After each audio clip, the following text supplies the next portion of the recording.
Welcome to the $1 Million Case Study, my favorite time of the week. So we're on episode number 13 this week, and we're going to be talking about setting up PPC campaigns.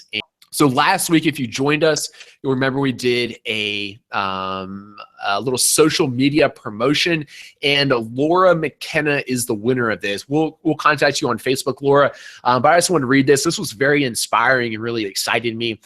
This is the reason she's following the $1 Million Case Study. Her youngest leaves for college in the fall, which means she needs to redefine who she is. No longer just a mom, but someone who has a purpose apart from taking care of others. She's learning what it takes to create and launch a product that gives her the chance to show her kids and herself that she's not irrelevant. I feel tremendous pride every time I take a step on this journey, and the respect I can see my children's eyes is priceless to me.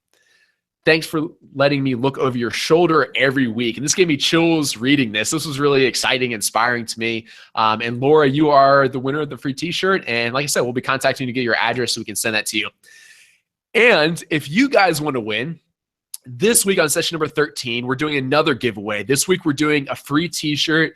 We pay for shipping and everything is totally free, and 1 month of the standard web app. So how do you win this? You post on Facebook or Twitter and tell us the impact of what Jungle Scout and selling on Amazon would have on your life. So, in 2016, we did a case study of our jungle sticks. It profited $50,000. This $1 Million case study, we're expecting profit somewhere in the neighborhood of $250,000. What would growing and starting and owning a business like this, what impact would it have on your life? We want to hear about it, so tell us. So tag us on Twitter, on Facebook, and hashtag $1 Million Case Study. And if you're selected, you can win, like I said, a free Jungle Scout t-shirt, a month of the standard web app, and be featured on our website. And we're selecting a winner every single week for all of 2017. So if you're watching the replay of this and it's the middle of the summer, end of summer, or fall, or winter, whenever, like I said, every single week for all of 2017, we'll be selecting a winner. So make sure you do that if you'd like to win these sweet prizes. So by the end of this webinar, you guys are going to know exactly how to set up an Amazon pay-per-click ad campaigns and begin to optimize them. So I've brought on Brent to help me with this. He's way smarter about Amazon PPC than I am. He's going to do a tremendous job. I'm really excited about that. Before I turn it over to him to teach us all this, I'm going to give you guys a quick update on the Jungle Snugs. As a lot of you probably know, I ask our supplier to send me pictures every week. I'm quite annoying to her, but she seems to put up with it okay. So I want pictures to show you guys. So she sent us some packaging. They started to have finished products that they're putting in our packaging. This is what our packaging looks like. I think it looks pretty sharp. I like it. She sent me this picture over here on the right-hand side of our packaging in a sealed plastic bag. Now, this wasn't something that we ever talked about before. So I guess she just assumed that I wanted it in a plastic bag. But if you go back and watch our webinar about packaging design, actually the reason that we chose this size hole instead of a bigger one is because with this size, the overall opening is smaller than 1 inch. So it's not required to be put in a bag. So I did that because I thought she was going to charge us extra for the bag. Well, it turns out like she just assumed that we were going to use a bag over the whole thing, I guess. So she sent me this picture, but I'm really glad I asked her for these pictures because this bag does not have a suffocation warning on it. So anytime you send a product into Amazon, if it's in a plastic bag that has an opening larger than, I believe, 5 inches, it has to have a suffocation warning on it. And that just, you guys have probably seen it. They're on bags all over the place, but they just say like, hey, like if your baby sticks over its head, it can suffocate. I don't know the exact words they use, but that's the gist of it. This bag did not have it, and the opening was over 5 inches. So I told her, I was like, you either need to get rid of the bags or print the suffocation warning on them. She said printing the suffocation warning is going to delay our shipment, which I don't want to do anymore. It's already delayed about a week. So I just told her to take all the any bags she's already put on. Sorry, but those need to be taken off. So we're not going to have bags this shipment. Maybe next shipment we will have bags, but they will have the suffocation warning on it. So I'm glad that this came up and that we were able to rectify this issue before we got too far along. So that's, I guess, one of the benefits of getting these pictures from her. So here's a couple more. It just kind of shows how this towel and washcloth's packed in the box. It's kind of cool, and just, I don't know, one more shot of the box. So it's looking pretty good. And with that being said, I would like to introduce Brent to you guys. Brent is from AMZ Pathfinder. My name's Brent. I am basically most of AMZ Pathfinder. We're a small Amazon advertising consultancy, and we work with people doing sponsored product ads, AMS. We do consulting for bigger sellers too. I personally have an AdWords background, so this is not my first rodeo with PPC. And I used to work in an agency and kind of transitioned into this because I saw Amazon as a huge growth area. And I think if you're watching this webinar, you'd probably agree. So basically what I want to go over in short is launching Amazon ads for your new product. And these are kind of the strategies that I would consider the basic blocking and tackling method for starting in 2017. This is not what I would do maybe last year or 2015, but that's just because the platform itself is progressing at such a rate. You know, we need to keep up with those changes. So I mean, I guess I'll just dive into it. I realize that I'm coming in here at number 13 in the challenge. So you guys have already done some initial keyword research, right, Greg? You've already identified the product. So you probably have some keyword research already socked away. I'm making that assumption in this presentation that there's already a little bit of keyword research. You got those seed terms there. You might have used the Jungle Scout tool set as well. You know, maybe you've used some of the other free resources, and I'm going to go over those. I'm also assuming that the product is live on Amazon. You may or may not know, in order to run ads, you must have the buy box on a listing. So if your product is not either FBM or FBA and you don't have the buy box, you're not going to be able to run ads. So I'm assuming that's also the case. Yeah, as I mentioned, you should have a short list of keywords you want to rank for and you're kind of targeting. I tend to call these vanity keywords just because it's like a seller has a very good idea of what they want to rank for. And my next point is, you know, if those keywords will end up being the most profitable or useful to spend your money on is another matter, and something you're going to determine and discover over the course of running your ads in the first couple months. Yeah, and those are the same keywords we're using in this scenario to do the research. So just a quick insight, some of the tools I use. We have both options here, you know, free and paid. You can get a lot of really good keyword research done with just the Google Keyword Planner, Google Trends, Moz and Bing. Ahrefs has a 2-week free trial. And my favorite probably in the free side there was Keyword Tool IO. That's an interesting little utility that allows you to pop in your search terms, and it gives you kind of the results from Amazon's auto-suggest box, and it scrapes those results and gives them back to you. And of course, on the paid side, we have the merchant words, keyword inspector, Helium 10, et cetera, et cetera. The one thing I would like to highlight here is the best keyword research tool of all, hands down, is those keywords you actually get from your campaigns. Because those are going to tell you what people are actually clicking against, what people are actually buying. And anybody who's sold a little bit on Amazon has seen that in action. Greg, would you agree with that assessment? Yeah, absolutely. It's great that it's free, and not only free, but like you say, it gives the best research, something, or the best data, the best keywords, something that no other paid tool or anything has, anyone else has access to, which is great. Right, and it's specific to your product and your market and your situation, right? You know, you can't make those kind of assumptions with Google or even with the better paid tools like Keyword Inspector. Those are a little bit more shotgun approach. So just some basic groundwork here to go over quickly. I get a lot of questions about this from people, and it always comes up in discussions. But the kind of campaign and ad group structure that we're going to examine here. Consider how you want to structure your campaigns. The way that your products are organized on the product detail page, that's probably the same kind of structure you want to stick to in your advertising effort, or at least similar. You know, think about what Amazon cares about the most. They want the best experience for their potential customers and people who are browsing their site. You want to be able to match your search queries as close as possible with the product that that customer is looking for. For instance, in this particular scenario we're going to go over, there's a white, a pink, and a blue towel. Is that true, Greg? There's 3 colors, right? Yep, that's exactly right. 3 colors: pink, blue, white. Yeah. Yeah, so we don't want to send customers to the blue variant if they're searching for the white towel, right? We want to make sure that we're trying to get them to land as close as possible to the product that they want to buy. So consider that in your structure. And another thing is considering scale too. So make the ads as easy to manage as possible for you. Don't build campaigns that have poor names or bad structure. Think about what you would do if it was 10 times as large as it is now. And yeah, the last thing I have to think of is just considering your initial and long-term goals. The first campaigns that we're going to run through today, those might look a little bit different because they're kind of the research discovery phase than your long-term campaigns, which may have a different structure. So just to give an example, the jungle snugs, hooded towels, and then you could separate the ad groups by color, say pink, blue, white.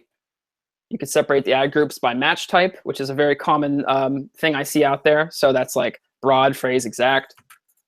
Or you could break it out both by match types and themes or colors or whatever the search volume from the keywords tells you. What I would do here is consider my naming conventions, right? I have an auto campaign that I want to start here. So I'm going to do it auto, and it's going to be jungle. Whoops.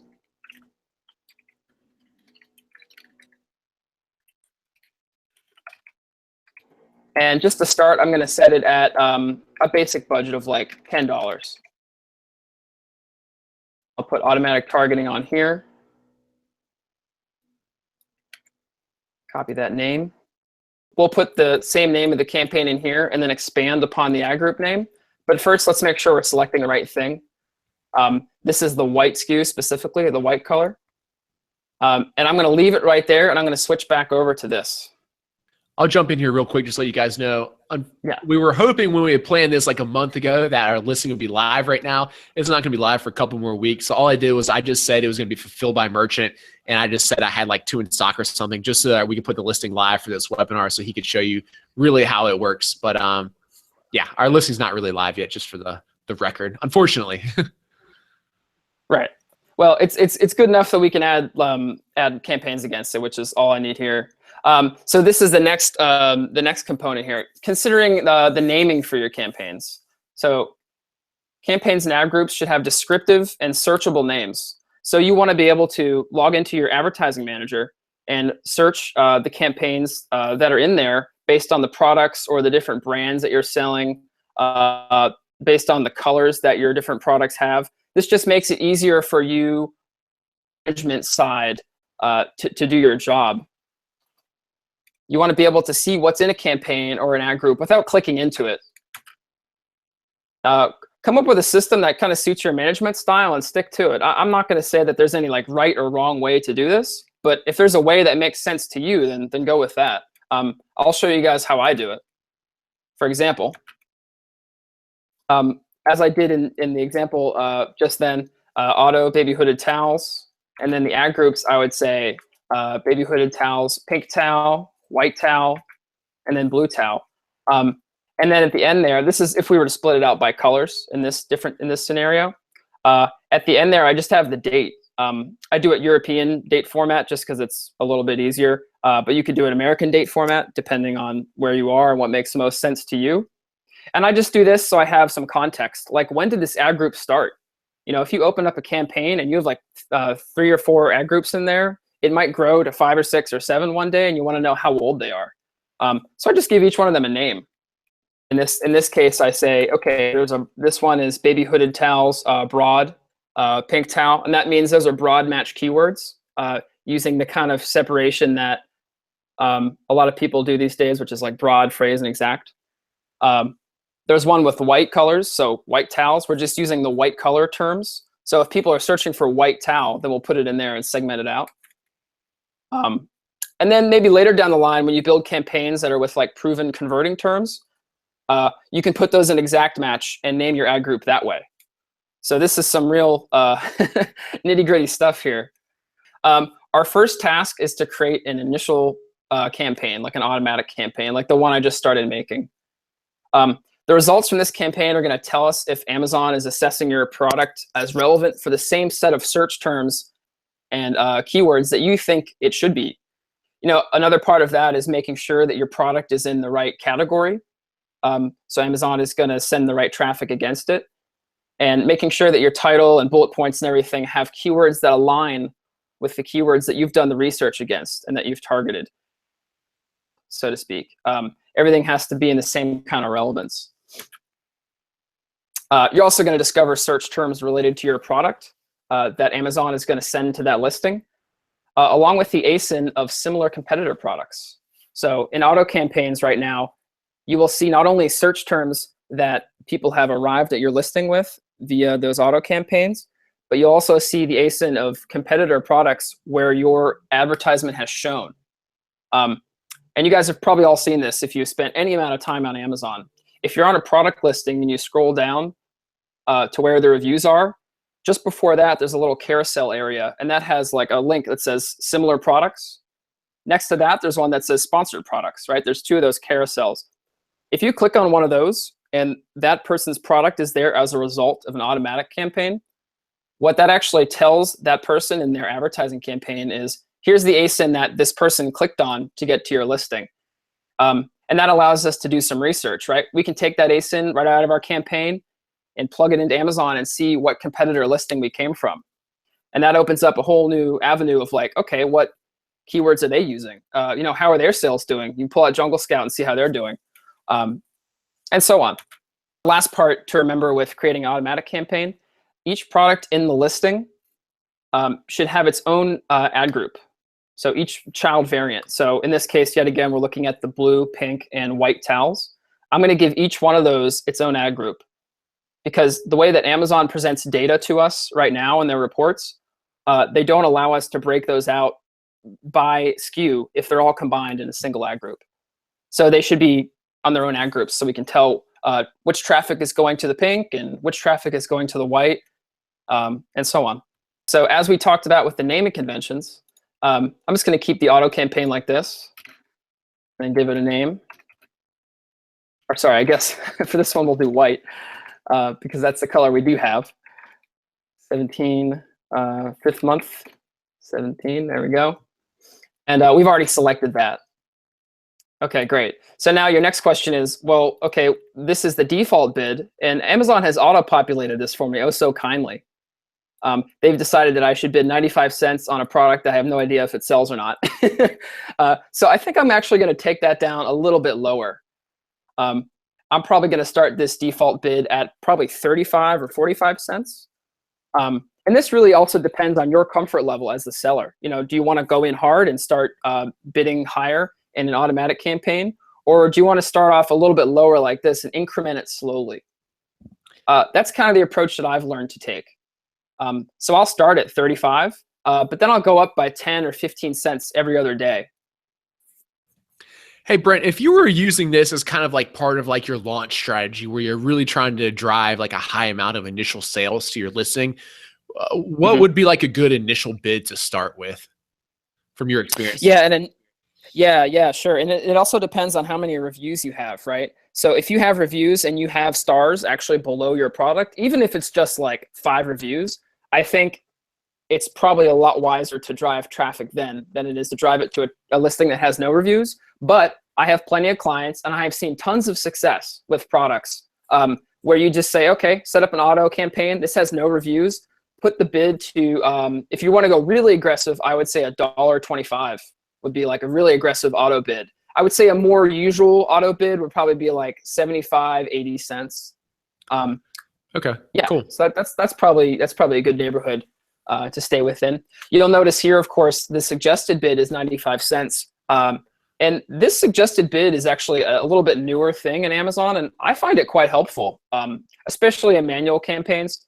With auto, I tend to stick to lower bids because there's a lot of junk that can get in there, especially at first when it's kind of an unproven product.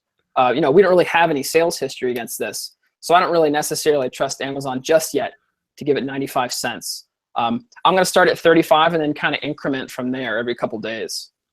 Cool. And Brent, hopefully this isn't in your later slides, but can you explain to the audience real quick, does that mean every time someone clicks on my ads, it's going to cost me 35 cents? Basically, Amazon is a auction-based PPC, aka pay-per-click advertising system. And Amazon will assess the relevance. That's a thing that they don't really tell us too much about But it has to do with sales and product history and if it's in stock, that kind of thing, combined with the actual bid that you offer. So it's a combination of your bid, how much you're willing to pay, and how relevant the product is. If you're willing to pay 95 cents and the person that is also, let's just assume for the sake, there's only one person bidding on this particular keyword. They're only willing to bid 75 cents. Well, you're going to win that auction for 76 cents, assuming that your relevance is pretty much the same. So you're just going to bid slightly over them, even though you're willing to go up to 95. I often compare it to eBay. I mean, eBay has worked that way for years. If you've ever bought something on eBay, you like a record, for example, it's $21. Well, I'm going to bid up to 25. And maybe someone else is bidding to 23. So I'll go to 23.01, and my thing will automatically beat them. Same idea. And in this scenario, we're not doing any other settings. So the most it'll bid on any one click is 35 cents. And that's kind of end of story. How much you set the budget to, well, that's also your preference. And we kind of did that in the last step. But for now, I'm just going to hit save and finish. And we can take a look at this. Okay, great. So that was pretty easy. We can see it gives us that same suggested bid here. It tells us we have one ad. And then in time, we would see impressions, clicks, and spend and such start to filter in here. If I were to continue on this same kind of auto campaign here, I would make two other ad groups here, and they would just be the same exact name except pink and blue. And then it would be really easy for me to tell in my reports and from the interface here what color I'm advertising against. I would never have to click through the ads and look around and see which one was in there. The name would already just be there. I bring this up because this is one of the biggest problems I see day to day when I do audits for campaigns or talk to people. They just have names that aren't descriptive enough. But yeah, for auto campaigns, I would say start that budget at $10 to $15 a day. This can always be adjusted later, so don't lose your mind. Just because you're spending, it says you've maybe hit the budget limit or something like that. You can always adjust it. Like I said, I start the bid at 35 cents and increment it 10 or 15 cents every 2 days. I just keep a close eye on things. It doesn't have to take long. You just have to log into your account, which you're probably in every day anyway, and go to the advertising tab and just see how the spend is doing today and yesterday, and see if you're getting close to your budget. And if that's within your comfort level for spend, because you're basically using that money to test and to learn more about your product. You're doing research. You can stop incrementing your bids when you hit your campaign budget, like on a daily basis, at which point you might want to increase the budget if it's doing well, or depending on what your reports are saying and what you're learning from the keywords, you may want to just keep that budget the same and maybe keep the bid at 75, like we mentioned before, a lower bid like that. Yeah, and another point, bids are easily changed at the ad group level in auto campaigns. You don't have to go into them individually. And this is kind of the next part that's a little bit different. Greg, people always ask me hard questions, if you had to do this, how many weeks would you let it sit, or how long would this take? And of course, the unsatisfying answer is always, it depends. It really depends on your sense of, how profitable is this product going to be, and how much is it taking off initially. I would say after 2 to 3 weeks, you're going to get a sense of what your average cost per click is with your products in this category for your specific product. And you can adjust the ad groups to run at a slightly lower spend level or around that cost per click. As we kind of shift into your manual campaigns, which are going to take over the bulk of the research, because auto is just to make sure that Amazon is seeing everything correctly. And we're going to do some initial research with that too, which is going to help. Yeah, I think that's good. One thing I'm going to clarify on real quick, because there's just some questions about this, is essentially there's two types of ad campaigns you can set up in Seller Central, right? So there's the auto campaigns and the manual campaigns. So the one that Brent just showed us, those are the automatic campaigns where Amazon's automatically choosing which keywords we're going to be bidding on. So that bid, it is for all the words that they're going to choose. We're not changing the bid per keyword, because we don't even know the keywords yet. They're bidding on these keywords for us. So that's going to be different from the manual campaign, which Brent's going to show us next. And that we have to input keywords into. So just to clarify that. But yeah, take it over, Brent. Yeah, thanks for walking me back on that one a little bit, Greg. I get ahead of myself sometimes. Yeah, this is basically Amazon's assessment of what your product is, and how they learn what your product is. Well, you can teach them. Your automatic campaigns can be better than just, say, someone else starting out. If you have a title that has, relevant keywords, you've put a lot of things in your product description. You're using all 2,000 characters and really expanding that area and marketing your product. And making good use of your bullet points, talking about your most valuable features and tossing in some keywords in there that are related. That's going to help with Amazon's assessment of your listing, because what they're doing is scanning your listing and trying to figure out what it is. They don't have any sales history. So until they do, that's what they're going off of. Brent, I'll answer another question real quick while I do that. Someone asked, just to be clear, you don't pay for impressions. Impressions are just like how many times that ad is shown. So when someone searches for baby towels, my ad might get shown if I'm bidding enough and Amazon deems it relevant. So that's just telling me like how many times this ad showed up in front of a customer, but I'm not charged until they click on it. Correct. Yeah, it's pay-per-click, the keyword there being click. You also see that referred to as session sometimes, because a session is like a unique visitor on your listing, and a session can come from a click. So a click in advertising. Okay, so the next thing here is creating an initial manual campaign. And so as Greg mentioned earlier, there's a distinction there, right? The automatic campaign is based on Amazon's assessment of your product, and the manual campaign is where we actually pull in keywords from external sources and some of the research we've already done, and we add that in such a way, we think those terms are relevant, and we're trying to test that at first. We're trying to do some research here. I wouldn't expect to hit the jackpot with your first initial manual campaign. It's going to take a little bit of time and sort of tweaking and figuring out what's going to work. Yeah, so think of this first manual campaign as your like research lab for your keywords, right? This is like your little playground here. You're starting off putting in terms you think are going to work. You anticipate those being important for both advertising clicks and also for your organic rank. Those two things are pretty closely related. And this is the main method of finding keywords with repeat sales. And that's kind of like the long-term objective. We want to find keywords with repeat sales that we can advertise against and let those run and maintain these profitable campaigns, right? Similar to the auto campaign, we want to create separate ad groups for each child SKU at first. Long-term, you might not do this, but for the research part, initially, we want different ad groups, just in the same way I showed. Don't worry about like duplicating your keywords or anything. Amazon has systems in the back end to like figure that stuff out. They didn't used to, but they do now because the platform has evolved significantly. I would say at this point, we want to add at least 100 keywords in there. And you might say, oh, 100 keywords, that's a lot. Well, if you pull research from a couple different sources, you'll be able to come up with 100. It's not that difficult. Amazon also has what they call suggested keywords, much like they have a suggested bid. And I would add those, if they look useful, to whatever ad group contains your broad match keywords.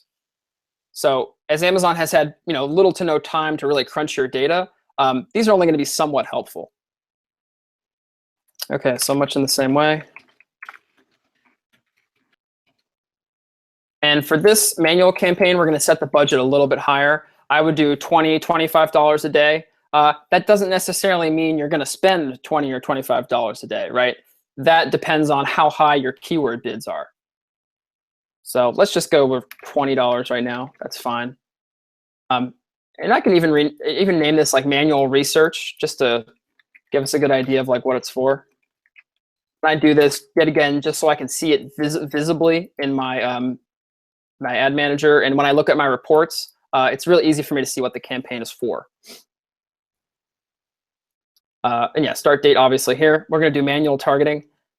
Now this is going to take us to a little bit more complicated interface. This is not as simple as the last one. Option to select that same product. I'm going to go ahead and do that. Okay, great. And I'm just going to call this one broad phrase. This is a strategy that I personally use, where I have an ad group that's built out with both broad and phrase match types. Just because I've been doing advertising a long time and I'm able to combine those. Something to say, Greg? Yeah, I was just gonna say real quick, could you explain the difference between broad match, phrase match, and exact match keywords for the manual targeting? Oh, sure. Yeah, okay. Let's just stick with broad this time. Um, Okay. and so broad, phrase, and exact are the different match types that Amazon has available for us with keywords. So let's just start with like the most simple concept, which is like a broad keyword is a keyword that will match against a lot of different keywords that have that phrase in it. So if we put hooded towel just as like a broad keyword, we might get hooded towels for all sorts of things. Like in doing a little bit of research, I saw one that was like elephant baby hooded towel or like camo hooded towel. But we're obviously not selling either of those things. So we want to be careful with our bids for broad, because if you bid too high on broad, you can end up having your ad show up for a lot of terms that are not as relevant. So typically broad are there for the exploratory. They're for trying to figure out like what terms are going to work. And you want them to be lower bids than the other match types. Phrase is like, phrase match keyword would be like white hooded towel, but we're only going to see keywords that have those words in that order.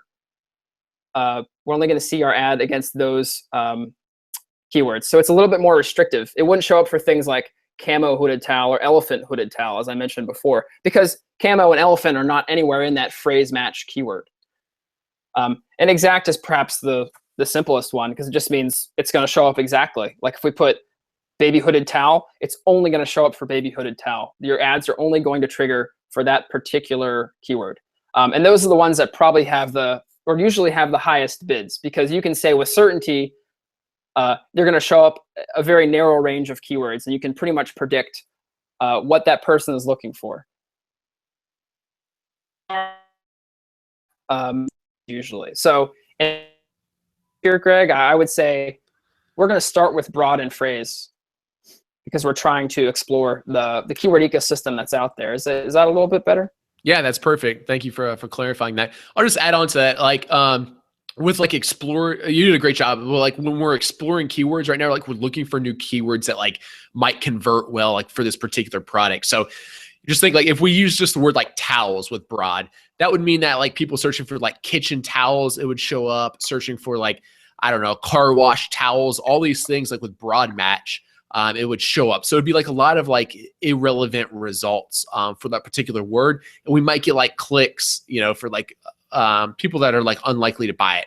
However, there also might be someone searching for a word that we didn't think of, maybe like nursing towel, or I don't know, something else. It's like, okay, we never thought of that. But actually, when people are searching for nursing towels, they happen to already have like these little babies that would like these hooded towels. So we end up getting sales from that. So yeah, hopefully that kind of clarifies it.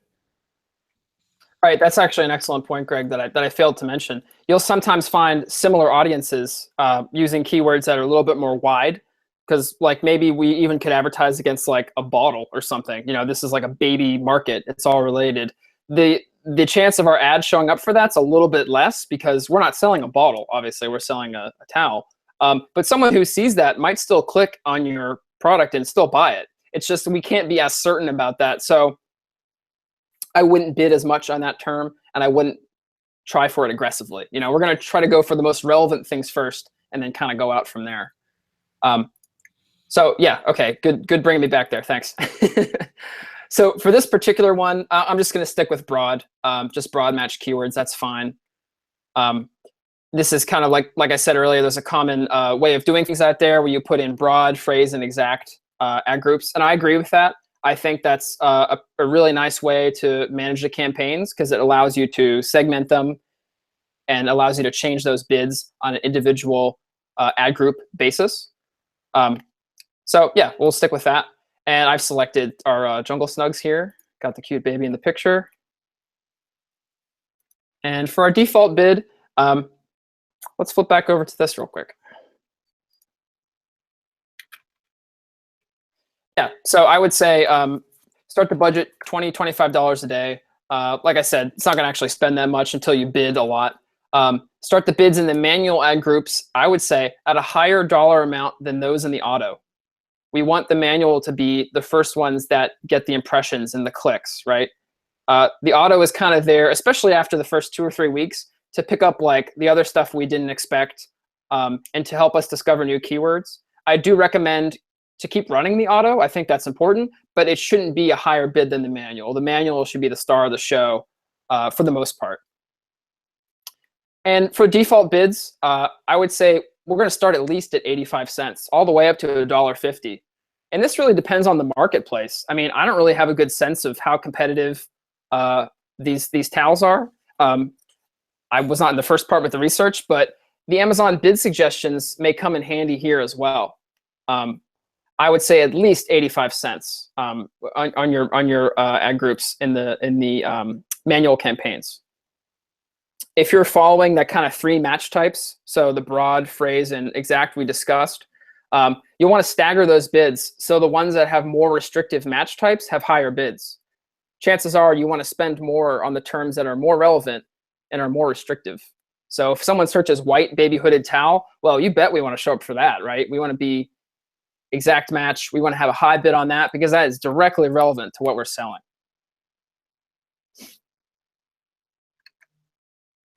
Okay, so for this example, I'm going to put this at 95. And we're just going to ignore this bid plus option. We're not going to use that. That's for another time, perhaps. Here are the Amazon suggested keywords that I mentioned briefly.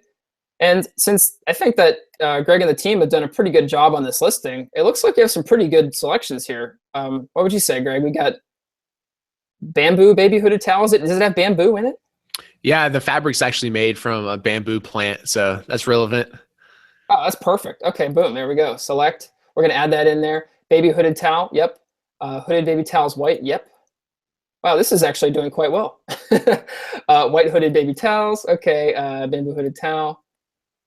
Those are all good. We're not going to put any brand terms in there yet. This one's a little bit too general. You know, baby products. Okay, that could be anything. Baby towel, here's another good one. This one doesn't say hooded, but we can still try it. Okay, great. So we got 6 keywords right there. But like I said before, we want to throw a bunch in here and test them out. Some of these, they might not get too many impressions and clicks. So we want to try out as many as we can. Before our start to the webinar here, I did a little bit of keyword research with some of the tools I highlighted earlier. This one is actually through Moz Keyword Explorer, and this is like the different baby hooded towel terms. This is more of like, you know, on Google. Keyword IO, this is the other example I gave. If I just put baby hooded towel or infant hooded towels in there, I get all kinds of results. So I got a lot of stuff to work from here, basically. And this is just searches I ran with some free tools. I mean, this isn't like, you know, I didn't pay much to get any of this data. This is just the basic stuff. So just for the sake of instruction here, I'm going to copy some of these in, but not all of them. So infant hooded towels and washcloths. We can see there's a search term bear there. We don't have a bear washcloth. We'll have to switch over to provide our own keywords here. Just copy paste them in here and make sure this is set to broad match type. It's going to apply this same 95-cent bid across all of these. So let me just copy a few more in. And Brent, while you do that, I'll just say, guys, if you're interested in learning more about keyword research and you haven't seen our webinar on listing creation, during that webinar, I think it's number like 11 or something, Kim does a really good job about speaking more in depth about keyword research. So I specifically asked Brent to not go too deep in that since we already kind of covered that in a previous webinar, but it's the listing creation webinar. Okay, yeah, so here, I'll just stick to these top couple terms. And what's nice about some of these is we get an estimation on volume. So if we stick those in here and we run them, let's say we have 10 keywords right now, we'll just leave it at that. Hit save and finish. If those keywords are sufficiently searched by people on Amazon, we're going to get a whole lot of associated keywords that we can never guess. You know, we can put 100 in, but we're going to get so many from a broad and phrase match campaign that we can never, ever guess. So that's kind of the point of this initial research effort. Okay, so let me flip back over here and clean up the rest of this. Okay, so Greg, this is kind of like one of the last slides I got here. If I could go over this. Fantastic, go for it. We good on time, or how we? Yeah, we're great on time. Okay, fantastic. So we got the auto set up. Let's assume we've run it for 2 weeks. We got the manual set up. Let's assume we've just started that, right? Like I mentioned before, it's really easy. Just go into your account every day and just look at the spend. See if the spend is in line with kind of your goals at that time. Make sure there are clicks going on, and pull the search term report, which I can navigate to here in a second when I flip back over to the account, which is like the most important piece of Amazon reporting that we get access to from advertising. Have you guys talked about the search term report before, Greg, on a previous iteration of this? No, we haven't. Okay, nope. Well, I mean, we could do 2 hours on that, but I'll at least show you guys where it is. Basically, what it is a spreadsheet that Amazon spits out. It's just a CSV, and you can crack that open in Numbers or Excel or even Google Sheets. And you can examine in there not only the keywords, which are the things we actually just went and added right now, those 10 keywords, but the search terms. And the distinction there is the search terms are what people in Amazon are actually typing in that are triggering your keywords. And then those are what are taking them to your listing. So the whole point of this research phase is to try to figure out what search terms are the highest volume, have the highest click-through rate, and get the most sales. Because that information is going to help us further optimize our campaigns and further optimize our listing, for that matter. Those search terms are what we're actually going to change the listing to align it more with the customer search intent and what they're looking for.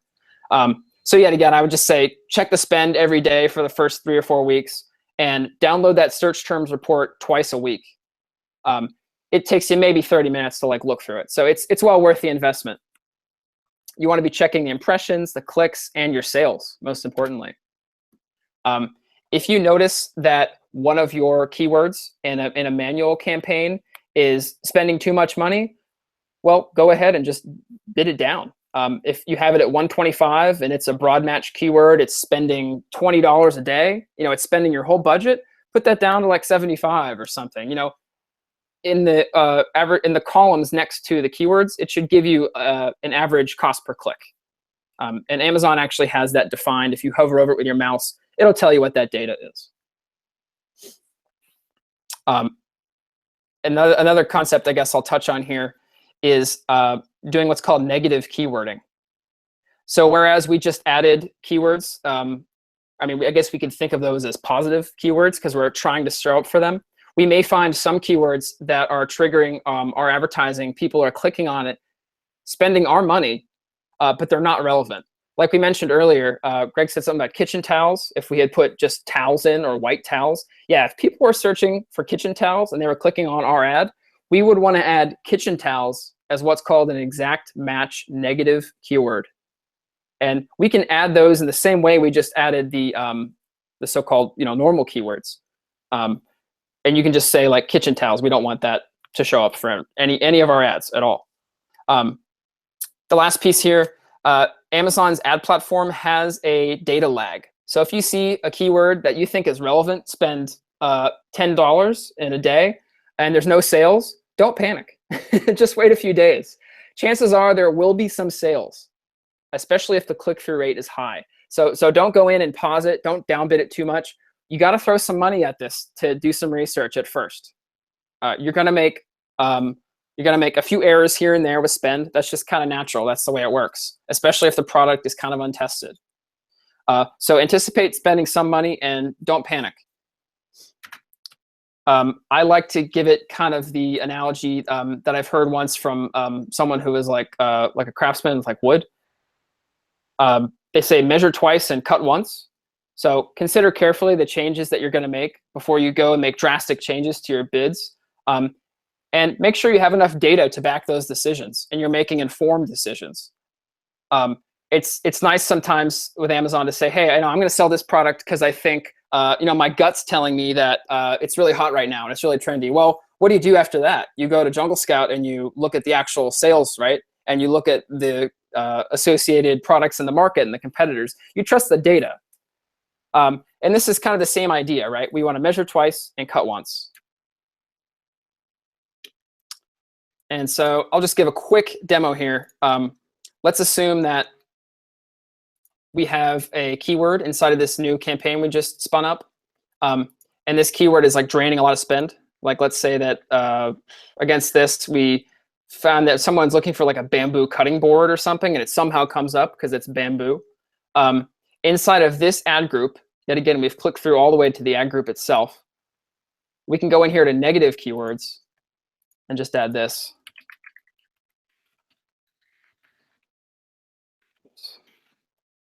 And we'll put this on negative exact. I'm not going to talk about negative phrase for now, but negative exact is the safest way to do that. This just makes sure that anybody searching for this is not going to be able to see your ads. So therefore, they won't click on them. Therefore, they won't cost you money. And I guess the last piece here, I'll navigate to what's called the search terms report. So that's here under reports, advertising reports. You'll notice there's 6 of them here. And this particular one, the 4th one from the left, you can either download the newest one here just by hitting download. It looks like this one was automatically generated. So the data goes all the way up to yesterday. That's fine. Or we could hit request report and get a newer one. If it goes up to yesterday, it's probably not going to differ much from this. But you would download this CSV. And like I said, just open that in any kind of like spreadsheet tool or Google Sheets or whatever. And yeah, maybe we can do a webinar on that in the future, but that's a whole nother bag of tricks for the search terms report.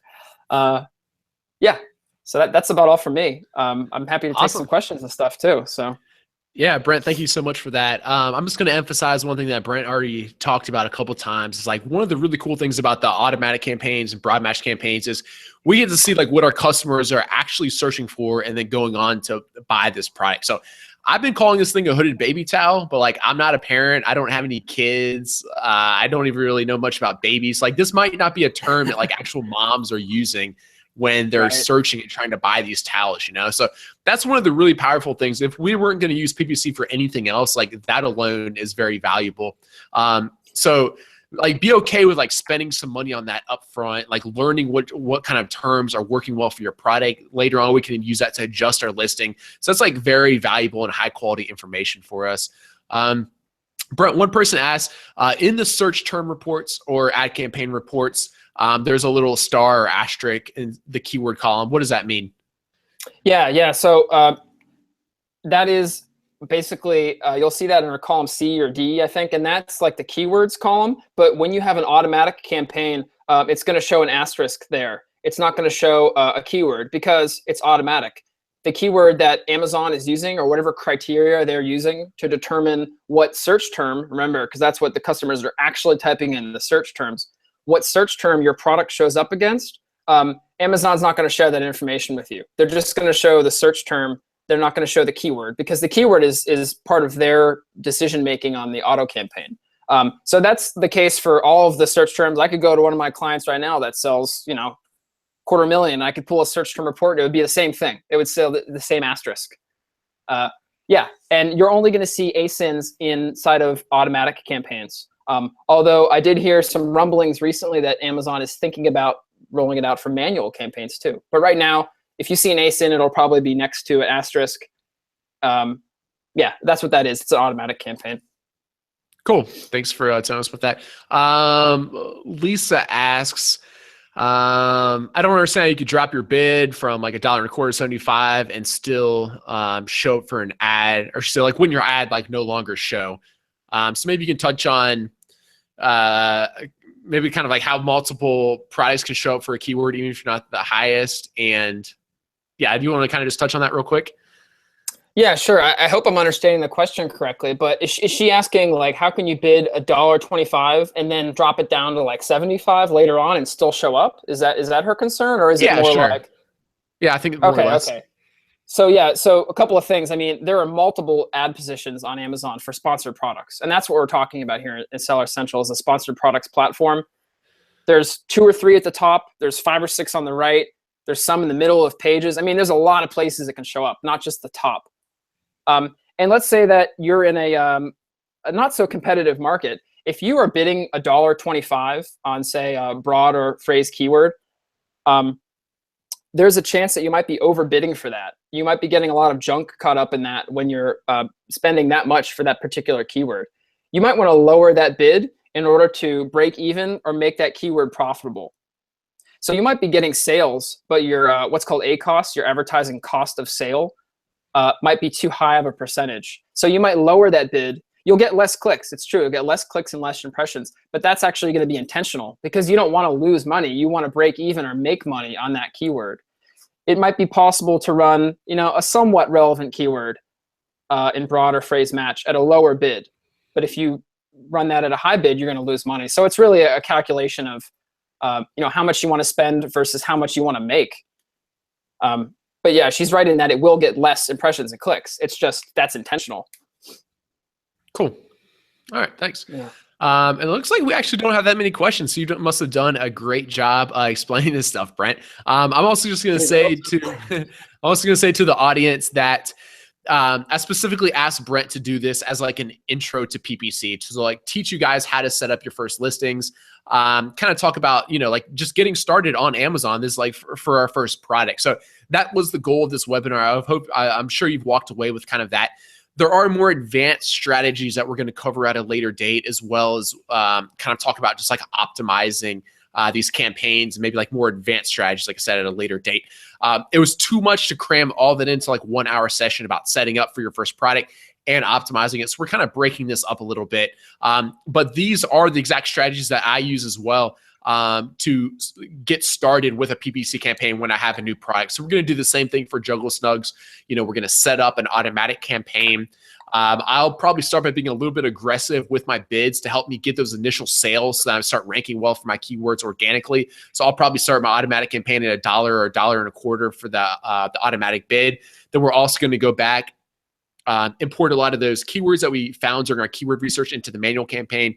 Again, be like fairly aggressive to get started, because to start, I'm cool with losing money to, in return, hopefully rank well for these keywords organically and collect data that Amazon's going to give me to help further optimize this campaign. So with that being said, yeah, I think I'm just looking at the questions. I think we kind of answered most of this stuff. So yeah, Brent, thank you very much for coming on. I appreciate it. I know it's starting to get late for you, so I appreciate you spending some of your evening with us. Yeah, And no problem. yeah, thanks again. Guys, if you want to find out more about Brent, it's at amzpathfinder.com. Like I said, you can find out more about his consultancy there, where he helps lots of clients set up and optimize their PPC campaigns.